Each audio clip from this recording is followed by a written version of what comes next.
नमस्कार सभी को। स्वागत है आप सभी का मेरे YouTube चैनल मेरा हिमाचलन में पर। वीडियो स्टार्ट करने से पहले मेरी आपसे रिक्वेस्ट है कि आप मेरे चैनल को ज़्यादा से ज़्यादा सब्सक्राइब करें। मेरी वीडियोस को अगर आपको पसंद आती हैं तो आगे शेयर करें, उनको ज़्यादा से ज़्यादा देखें।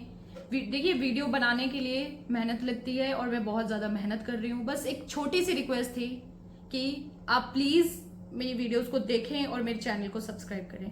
और लाइक करने में कुछ नहीं जाता। इनफैक्ट मैं भी अगर किसी की वीडियो देखती हूँ, मुझे कोई वीडियो पसंद आती है तो मैं लाइक कर देती हूँ। तो मुझे लगता है आपको भी कोई आपत्ति तो नहीं होनी चाहिए इसमें। चलो अब आते हैं टॉपिक पे। तो आज का टॉपिक है, क्यों युवाओं का हिमाचल इतना बूढ़ा होता जा रहा है। मेरा बोलने का मतलब है, क्यों हिमाचल में अब युवा नहीं रह रहे, सिर्फ बुजुर्ग ही देखने को मिल रहे हैं।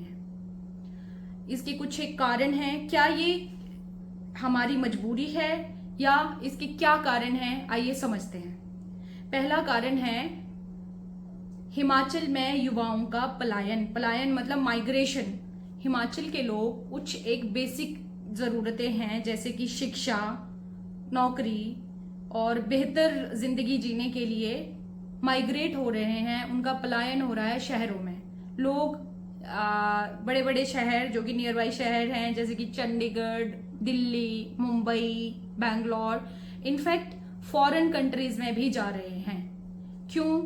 क्योंकि युवाओं का कहना है कि वहां बेहतर जिंदगी होगी, हमारे बच्चों को अच्छी शिक्षा मिलेगी, हमारे बच्चों को अच्छी नौकरी के अवसर मिलेंगे और उनको भी अच्छे पैकेज मिलते हैं नौकरियों के, इसलिए वो चले जाते हैं गांव छोड़ के। पीछे कौन रह जाता है? हमारे बूढ़े माँ बाप। अगर आज हम देखें तो हमारे गांव में आपको कौन देखने को मिलता है? पूरे गांव वीरान हो चुके हैं। गांव में मिलते हैं सिर्फ दादा दादी, नाना नानी, और इसके अलावा बहुत कम लोग दिखते हैं। दूसरा कारण है बदलता जीवन और मजबूरी। अगर हम देखें, आज ये एक तरह से मजबूरी हो चुकी है। हिमाचल में अगर देखें तो उस तरह से शिक्षा की अपॉर्चुनिटीज नहीं मिलती हैं जिस तरह से जितनी बेहतरीन बाहर शहरों में मिल रही हैं। इसके अलावा हमारी जिंदगी जो है, वो जीवन जो है वो भी बदलता जा रहा है। प्रेफरेंसेस जो वो चेंज होती जा रही हैं। अब आज का युवा पहाड़ों की कठिन जिंदगी नहीं जीना चाहते। उनको हर चीज, मतलब अगर आप गांव देखो तो गांव में क्या होता है, हम लोगों को कुछ चाहिए या हमें कुछ, इनफैक्ट हमें बाजार भी जाना है तो उसके लिए हमें इतने किलोमीटर दूर जाके 10-10, 20-20 किलोमीटर बाद जो है वो मेन शहर आएगा। गांव में एक दो छोटी मोटी शॉप्स होंगी तो एसेसिबिलिटी नहीं है तो वो वहां जाने के लिए हमें पैसा खर्चना पड़ेगा, दूर जाना पड़ेगा। पहाड़ी इलाका है, टफ जीवन शैली है, तो लोग उस टफ जीवन शैली को छोड़ के जो आसान जीवन शैली है उसको अपनाना चाहते हैं। उनको आजकल ये वाला कॉन्सेप्ट है ना, एक टच से ही, मोबाइल में आप एक टच करोगे उससे ही आपको सब कुछ मिल जाएगा घर पे। जैसे शहरों में ब्लिंकिट है, गांव में नहीं मिलेगा, या शहरों में जेप्टो है, जो चीज चाहिए विद इन 5 मिनट्स 10 मिनट्स आपके घर पहुंच जाएगी। बट शहरों में इस तरह से नहीं है। तो ये भी एक कारण है, बदलता जीवन, और इसको आप चाहे मजबूरी कह लो। अब लोग जो है वो चलना और लोगों को ज्यादा दूर से जो वो चीजें लेना पसंद नहीं है। तो इससे क्या हो रहा है, शहरों की तरफ खिंचाव स्टार्ट हो जा रहा है हमारा। कहां से शुरुआत होती है? शुरुआत होती है हमारी शिक्षा से। अगर मैं अपना भी आपको एग्जाम्पल दूं, देखिए मुझे भी बड़ा बुरा लगता है जब मैं यहाँ शहर में बैठी हुई हूँ और मेरे माँ बाप वहां पे गांव में अकेले काम कर रहे हैं। बट हमारी मजबूरी है ना। शहरों की तरफ खिंचाव है। सबसे पहले मेरी शुरुआत जो हुई थी वो शिक्षा से ही शुरुआत हुई थी। मेरे पेरेंट्स ने, तो ये मेरी ही नहीं, ये आपकी और हम सब की इसी तरह से हिमाचल में शुरुआत होती है शिक्षा से। पेरेंट्स शिक्षा के लिए उच्च जो हायर एजुकेशन है उसके लिए अच्छी शिक्षा अपने बच्चों को दिलवाने के लिए शहरों में भेजते हैं। बच्चे अच्छा करते हैं और उससे क्या करते हैं, उन्हें वहीं रोजगार मिल जाता है। रोजगार मिलता है तो एंड में सेटलमेंट भी उनकी वहीं हो जाती है। चलो जी, सेटलमेंट तो होगी, लेकिन पीछे हम क्या कर जाते हैं, मतलब ये सारी चीजें करने का हमें एक उसका हम बोल सकते हैं कि एक कीमत चुकानी पड़ती है, वो है बुजुर्गों की तन्हाई, उनको अकेला छोड़ देते हैं। ठीक है जी। तो समस्या सिर्फ दूरी ही नहीं, सोच भी है।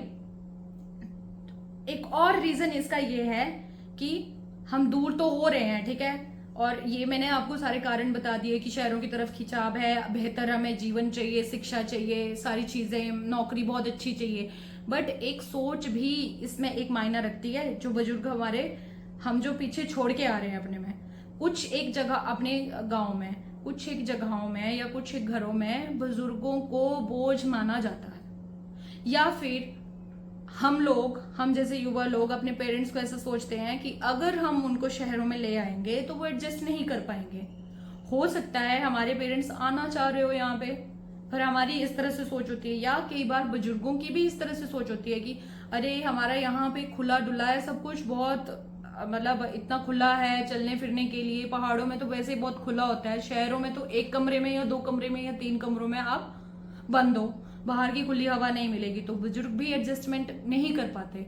तो ये सारी सोच कह सकते हैं, समस्या दूरी ही नहीं है, ऐसे सोच भी है। इसके अलावा और कारण है कि न्यूक्लियर फैमिली का कॉन्सेप्ट है।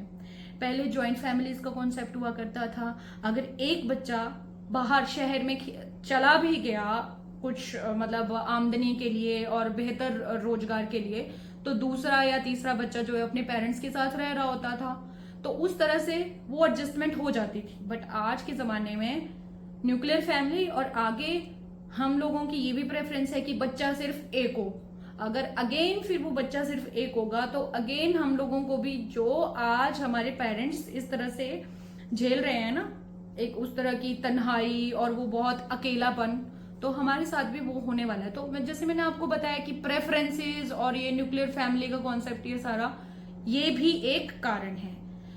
इसके अलावा आपको मैंने बता ही दिया कि पहाड़ी जीवन की कठिनाई जो है उसको हम युवा लोग जो है उसको जीना नहीं चाहते हैं। हमें सब कुछ जो है, वो कहते हैं ना स्पून फीडिंग चाहिए, हमें सब कुछ जो है वो हाथों में चाहिए, हम दूर नहीं जा सकते।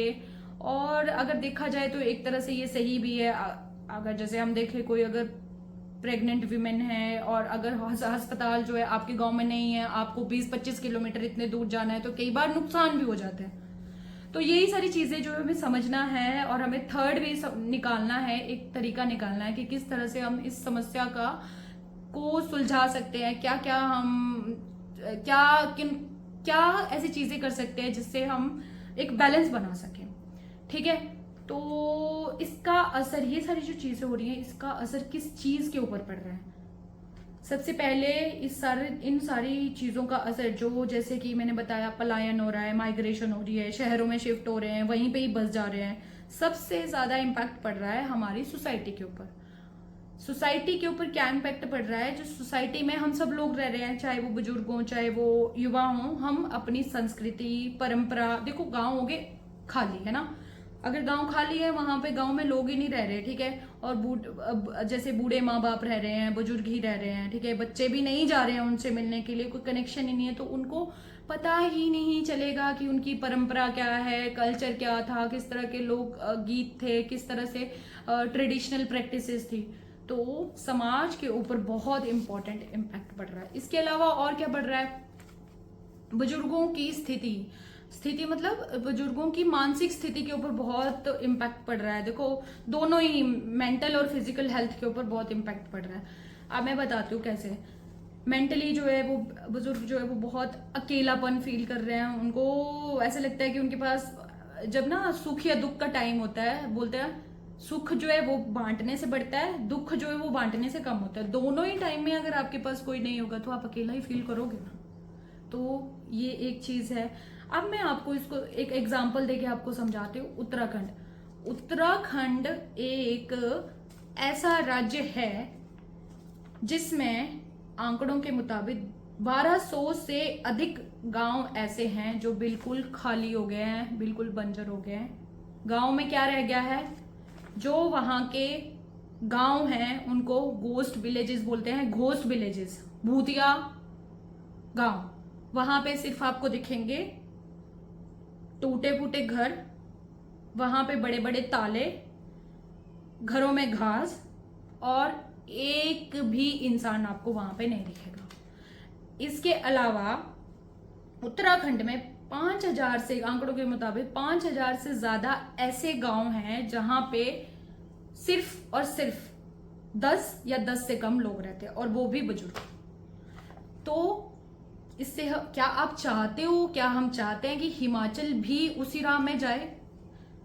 अब जिस तरह के आंकड़े हैं, और हिमाचल, देखो मैं भी हिमाचल की हूँ, आप लोग मतलब हिमाचल के बारे में ही बता रही हूँ, तो अब हमारे यहाँ पे भी ये वाला कल्चर आ गया है। उत्तराखंड में ये कल्चर जो था आज से 10-15 साल पहले शुरू हुआ था, हमारे यहाँ पे अब स्टार्ट हुआ है। तो आज से 10-15 साल बाद जो है वो हिमाचल भी उत्तराखंड बन जाएगा, अगर आज हम नहीं बोले और हमने आज ये सारी चीजें नहीं रोकी। ठीक है जी। उत्तराखंड में मतलब अब उत्तराखंड सरकार जो है नई नई पॉलिसीज ला रही है, अब सोच रहे हैं, ये बहुत बड़ी गंभीर समस्या है और ये इंटरनेशनल लेवल पे इसको देखा गया है, पहचाना गया है कि इस तरह की प्रॉब्लम आ रही है। ठीक है, तो अब इन सारी चीजों को देख के हमें ये देखना है कि क्या समाधान किया जा सकता है, क्या सॉल्यूशंस हो सकते हैं। सॉल्यूशन जो है सिर्फ और सिर्फ हम आम लोग या युवा लोग ही नहीं, बल्कि 3 इम्पोर्टेंट फैक्टर्स हैं, 3 लोग हैं, या 3 प्रकार के, 3 तरह से हम जो है, जिसमें हम आम लोग आगे और बुजुर्ग लोग आगे और सरकार, तो हम सभी को मिलके जो है कुछ एक सॉल्यूशंस जो है वो लाने पड़ेंगे, सो दैट आगे आने वाले समय में हिमाचल उत्तराखंड की तरह ना बने। उत्तराखंड में ना अब वहां की कल्चर रहा है, ना अब वहां का उनकी संस्कृति रही है, उन्होंने वो नीचे आके उन्होंने पलायन कर लिया है, उनकी जो ओरिजिनल रूट्स थी वो रही नहीं है। ठीक है, चाहे वो खान पान में हो, चाहे वो पहनावे में हो, सारा चीजें जो है उनका मिक्स हो गया। तो आइए समाधान में देखते हैं कि हिमाचल के आम लोग क्या कर सकते हैं। पहले तो गांव के साथ जुड़ाव बनाए रखना है, ये हमारी रिस्पॉन्सिबिलिटी है। इसमें हम क्या कर सकते हैं, अपने बच्चों को जब भी कोई छुट्टी हुई, कोई पर्व हुआ, मेक श्योर, बल्कि इसको कंपलसरी बना लो कि गांव में जाना है, अपने जो वहां पे बुजुर्ग रह रहे हैं उनके साथ टाइम बिताओ। ठीक है, दूसरा, हर दिन नहीं तो अगर हर दिन आप बात नहीं कर सकते फोन पे, तो कम से कम हफ्ते में 2 बार अपने बुजुर्गों का हालचाल जरूर पूछो। आप ठीक ठाक हो, उनका हालचाल पूछे। इसके अलावा और क्या कर सकते हैं गांव से जुड़े रहने के लिए, अपने बच्चों को गांव की संस्कृति, सभ्यता, भाषा, रीति रिवाज सब कुछ सिखाओ, ताकि वो भूले ना कि वो कौन सी रूट से है। ठीक है, और क्या कर सकते हैं हम, स्थानीय रोजगार में पहल कर सकते हैं, जैसे कि आजकल हम देख सकते हैं होम स्टे का बहुत कॉन्सेप्ट है, टूरिस्ट का। ठीक है, कैफे खोल लो, तो ये मतलब वहीं के लोकल लोग वहीं पे लोकल अपॉर्चुनिटीज क्रिएट कर सकते हैं। ठीक है, अब लोकल में क्या कर सकते हैं, हैंडीक्राफ्ट्स है ना, उनको बढ़ावा दिया जा सकता है, जैसे किन्नौर में किन्नौरी शॉल होगी, या फिर लोकल जो फ्रूट्स हैं, हॉर्टिकल्चर, उसका हॉर्टिकल्चर जो है, या फिर एग्रीकल्चर प्रैक्टिसेस, उनको बढ़ावा दिया जा सकता है ना। खेती बाड़ी में आधुनिक तकनीकों का यूज किया जा सकता है, तो ये हम कर सकते हैं। शहरों से पढ़ के गाँव में जाके उन चीजों को इम्प्लीमेंट कर सकते हैं। अभी रिसेंटली मैं एक चीज देख रही थी, कॉन्ट्रैक्ट फार्मिंग का एक कॉन्सेप्ट आया है जो कि फॉरेन से आया है। तो ये एक राजस्थान का एक इंसान है, एक बंदा है, वो कॉन्ट्रैक्ट फार्मिंग का काम कर रहा है, तो हम भी कर सकते हैं इस तरह से। कॉन्ट्रैक्ट फार्मिंग में ये होता है कि जो सारे किसी मतलब गांव में आजकल ऐसे हो रहा है ना कि सारे गांव में जो है वो खेत खाली पड़ रहे हैं, तो वो बंदा इस तरह से कर रहा है कि वो हर गांव में जाके उन खेतों को मतलब ठेके पे लेके कर रहा है फार्मिंग, और डिफरेंट पूरे इंडिया में सारे स्टेट्स में जाके उस जिस तरह का वहां का टेरेन है उस तरह से वो खेती कर रहा है। हम भी कर सकते हैं उस तरह से। ठीक है, वर्क फ्रॉम होम, आजकल जो है जो आईटी सेक्टर है या फिर इस तरह से जो टेक्निकल सेक्टर्स है वहां पे वर्क फ्रॉम होम का या रिमोट जॉब्स का बड़ा कॉन्सेप्ट है। तो देखो, मेरी आप सबसे रिक्वेस्ट है, जो भी इस वीडियो को देख रहे हैं, आप अगर वर्क फ्रॉम होम का आपकी कंपनी में या रिमोट जॉब्स का आपकी कंपनी में इस तरह का ऑप्शन है, तो प्लीज आप वर्क फ्रॉम होम का ऑप्शन लें और अपने गांव में जाके करें। इससे क्या होगा, अगर आपके पेरेंट्स अकेले रह रहे हैं, आप उनके अकेले बच्चे हो, इकलौते बच्चे हो, तो उनका वो अकेलापन जो है वो दूर हो जाएगा। आप एक अच्छा काम करोगे उससे, मतलब बुजुर्गों, उससे उनकी मानसिकता पे भी बहुत अच्छा फर्क पड़ेगा। इसके अलावा क्या किया जा सकता है, सामाजिक प्रयास किया जा सकता है, जैसे लाइब्रेरीज खोल दी, या फिर इंटरनेट की कहीं पे सभी सुविधा आप प्रोवाइड करवा सकते हो अगर आप उस फील्ड से हो, वो कर सकते हो। डिजिटल क्लासेस ले सकते हो आप, अगर आप एक एजुकेशनलिस्ट हो तो डिजिटल क्लासेस ले सकते हो। और सोशल क्लब बना सकते हैं, सामाजिक संगठन बना सकते हैं। जो सोशल ग्रुप बनाए जाएंगे, चाहे वो इंटरनेट पे बना दो ना, सोशल मीडिया व्हाट्सएप पे भी बना सकते हो, उनमें आपको प्रेरित करना है, उनमें आपको जो लोग हैं, युवा लोग हैं, उनको मोटिवेट करना है कि आप अपने बुजुर्गों के साथ रहें। ठीक है। दूसरा आ गया, बुजुर्ग की क्या कर सकते हैं। बुजुर्ग क्या कर सकते हैं, सबसे पहले बुजुर्ग जो है वो अपनी सांस्कृतिक, उनकी जो विरासत है उसको साझा करें। जो उनके पास, उनकी जो भी उनका नॉलेज है ना, ट्रेडिशन से रिलेटेड, कल्चर से रिलेटेड, वो लोगों के साथ, अपने बच्चों के साथ शेयर करें। ऐसा नहीं है कि वो सारी अपनी धरोहर अपने साथ ले जाओ, उनको रिकॉर्ड करो, उनको सुनाओ कि बेटा हम ऐसे हुआ करता था, हम ऐसे करते थे, हमारे कल्चर में ये है, इस तरह का खाने की प्रैक्टिसेस है, इस तरह की पहनने की प्रैक्टिसेस है, कपड़े इस तरह से पहने जाते हैं, ये हमारी संस्कृति है, ये हमारा कल्चर और ये हमारा गाँव है। तभी आपके बच्चे जो है वो रूट्स के साथ जुड़े रहेंगे और बुजुर्ग भी जो है वो उसमें इन्वॉल्व हो जाएंगे। दूसरा क्या कर सकते हैं, अपने स्वास्थ्य और आत्मनिर्भरता के ऊपर ध्यान देना है। जो आपकी हेल्थ है, और आपको सेल्फ डिपेंडेंट रहना है। ठीक है। कैसे कर सकते हैं, डिफरेंट ग्रुप्स बना सकते हो आप, है ना, जो बुजुर्गों के ग्रुप्स होते हैं। ठीक है। और हेल्थ में भी अपना ध्यान रखना है आपको।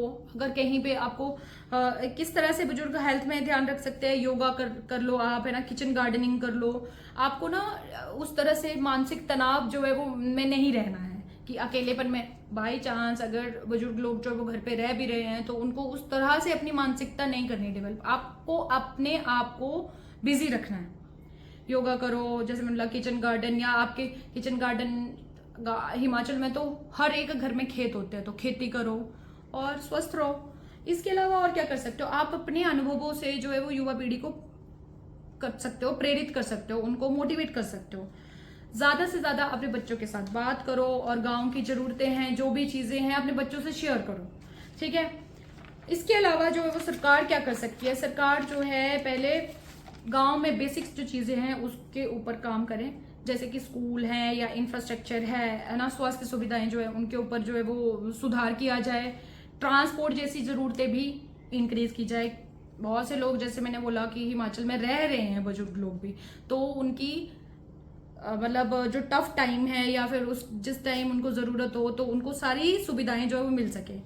सड़कें, पानी, बिजली, इन सबको जो है वो मतलब पूरी एसेसिबिलिटी होनी चाहिए। दूसरा, रोजगार और स्टार्टअप को मोटिवेशन देना, प्रोत्साहन करना। अगर कोई युवा लोग शहरों से आके अपनी पढ़ाई कंप्लीट करके टेक्निकल एजुकेशन गांव में उसको इम्प्लीमेंट करना चाहते हैं, कोई स्टार्टअप लाना चाहते हैं, चाहे वो एग्रीकल्चर का स्टार्टअप हो, चाहे वो उनका मतलब टूरिज्म का स्टार्टअप हो, कोई भी स्टार्टअप हो गांव में रह के, तो उसको प्रोत्साहन करना जरूरी है। ठीक है। वर्क फ्रॉम विलेज की स्कीम इस तरह से लागू कर सकते हैं। जैसे वर्क फ्रॉम होम की स्कीम्स तो कंपनीज लागू करती हैं, तो विलेज में भी कुछ इस तरह से किया जा सकता है। ठीक है।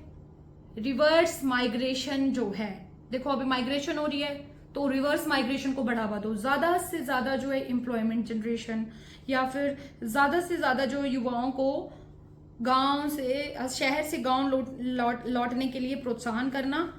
और ऐसी ऐसी योजनाएं बनाओ, जैसे कि मतलब एक परिवार एक गांव योजना, ऐसी ऐसी कुछ नीतियां जो है वो बनाई जा सकती हैं। इसके अलावा बुजुर्गों के लिए, अगर जो बुजुर्ग अकेले रहते हैं उनके लिए कोई इस तरह की सहायता की योजना हो, जैसे वृद्धजन योजना होगी, है ना, या फिर ग्राम आधारित कोई सुविधाएं हैं वो प्रोवाइड करें उनको कम्युनिटी हेल्पर्स प्रोवाइड कर सकते हैं। जो आंगनवाड़ी की या फिर आशा वर्कर्स हैं, वो जाके जो है उस तरह के जो घर हैं जहाँ पे सिर्फ और सिर्फ बुजुर्ग रह रहे हैं, उनका हाल चाल पूछते रहें। महीने में इस तरह से कोई एक सर्वे हो। ठीक है। तो इस तरह से ये सारी चीजें जो है वो की जा सकती हैं। इसके अलावा टेलीमेडिसिन की, अब शहरों में तो टेलीमेडिसिन का है, टेलीमेडिसिन आपको पता ही होगा। टेलीमेडिसिन होता है कि मतलब जो मेडिसिन जो है वो आप ऑनलाइन उनको उस तरह से वो मंगवा सकते हैं, तो शहरों में तो है ही उसी तरह से। और टेली मेडिसिन हो गया या मोबाइल एम्बुलेंस, इस तरह की चीजों का जो है अगर प्रबंधन किया जाए तो वहां पे जो बुजुर्ग रह रहे हैं उनको थोड़ा सा सपोर्ट मिल सकता है। तो और इन सबसे जरूरी है हम सभी को अपने जड़ों से जुड़े रहना है।